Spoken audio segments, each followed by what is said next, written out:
Across the city and throughout the metro area, hundreds of helicopter rescue missions were launched by the Coast Guard. After the levees broke, panic set in and the water started to rise. First responders leapt into action, and the work they did was nothing short of heroic, although many say they were just doing their job. In the days following Hurricane Katrina, helicopters filled the skies. Rescue after rescue captured on video. You're just so focused on the mission that you were doing. Petty Officer First Class Jonathan Rice, a rescue swimmer stationed in New Orleans, was with the first group sent in to save lives. The first feeling was, this is surreal.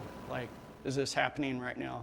As his chopper neared New Orleans, Rice says the radios started lighting up. Mayday, mayday, mayday. And he couldn't believe what he was seeing. When we first got on the scene and saw the people, it was like, man, these people are still here. This is a lot of people. And it wasn't like a few people here, a few people there.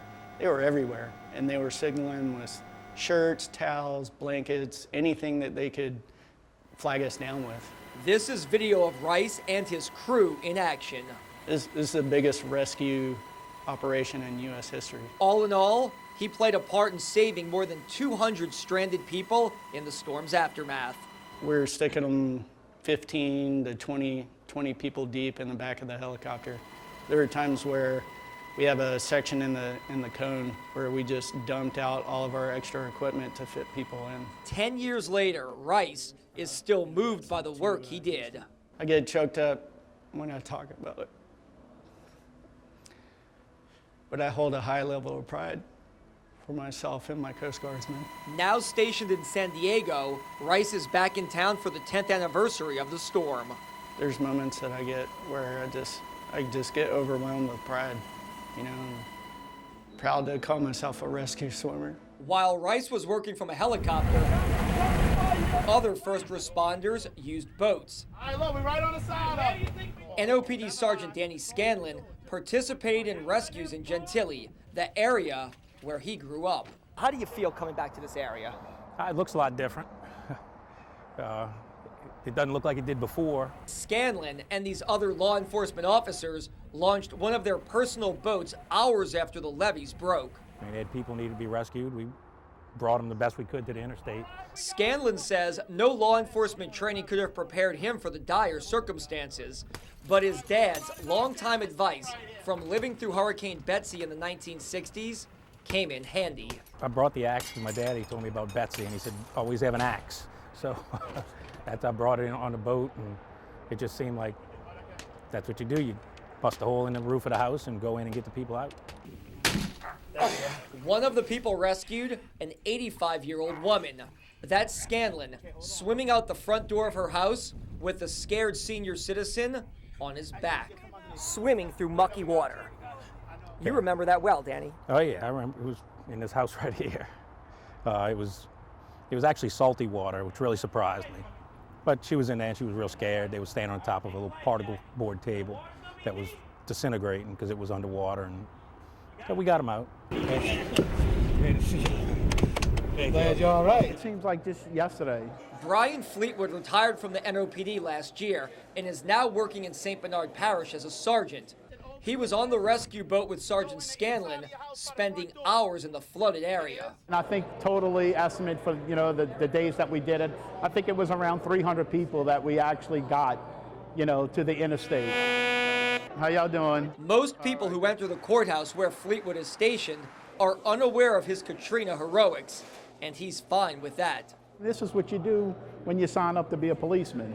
You save lives, and I think that's what we did that day. We had people coming here somewhat in panic. Dr. Granville Morris knows his efforts save lives. When Katrina hit, I was in this building at Charity Hospital. The ER doctor says the storm knocked out everything, including power, and the water started to rise. This looked like a river coming down this block. With hundreds of patients inside the now shuttered hospital, Morse, now a deputy coroner in Jefferson Parish and owner of a local urgent care, says 10 years ago it was improvised medicine at its finest, and one situation sticks out. There was a group of physicians and nurses Realized we didn't have gas for some generators, and there was a Acadian ambulance unit that was stuck here on our ramp. And because of that, we knew they had a tank full of gas. So they went down and they siphoned the gas out of that unit so that we could use it for our generators. Fire was also an issue after the storm. More than 200 broke out across the area, but members of the NOFD stood their ground, including then Superintendent Charles Parent. They just did more than I ever imagined any human being could do. They were working constantly. They were either rescuing in boats or putting fires out. And then there's the story of SPCA emergency responder Eric Dersinka. He was part of the team that saved thousands of pets. Utter shock. I mean, literally, it was hard to even comprehend. The SPCA estimates that almost 100,000 pets were left behind when Katrina hit. Almost 20,000 were rescued. Almost all the animals we came across were starting to get serious because most of them were completely domesticated, so the situation had thrown them into something they were completely unaware existed. Dersinka was so inspired by the rescue efforts, he left his job in the Midwest to continue the work.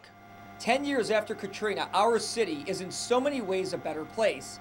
So much so that when we talk about heroes today, the conversation usually involves men like Drew Brees and Anthony Davis. This is New Orleans! And that's fine. They're tremendous representatives of New Orleans. But for many of us, the word hero will always be defined by the people who showed uncommon valor in our greatest time of need, the heroes of the storm. I believe that anyone in our field or position would do the same. If someone calls me a hero, it gives me my initial instinct, it gives me a sense of pride. You ask any of us, and we're just doing our job. Vast majority of the police department was doing things right. They were saving people, helping people, doing what they could. We don't consider ourselves heroes because any policeman that had a boat would have did the same thing. I don't consider myself a hero. I consider myself fortunate enough that I was part of a great team. And we should point out, it wasn't just first responders from this area that stepped up. Police, fire, and emergency responders from across the country came to help out, many working 15 to 20-hour days while the city was still underwater. Scott and Margaret,